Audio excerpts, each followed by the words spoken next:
बातमी आहे काँग्रेसच्या गोटातून। महाविकास आघाडीला जागा वाटपाच्या घोळाचा फटका बसला असा मोठा दावाच करण्यात आलाय। विधानसभेतील महाविकास आघाडीच्या पराभवावरती वडेट्टीवारांनी हे विधान केलंय। पटोले आणि राऊत जागा वाटपाच्या चर्चेत होते असंही ते म्हणालेत।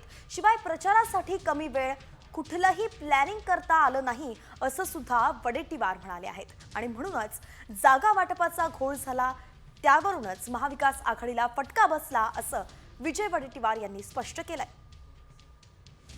नाही, विधानसभेला फटका बसण्याचे अनेक कारण असले तरी हे पण कारण नक्कीच आहे।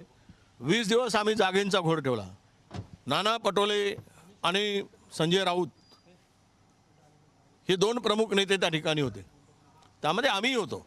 आम्ही कुठलंही प्लॅनिंग करू शकलो नाही, आम्हाला कुठलंही प्लॅनिंग करता आलं नाही।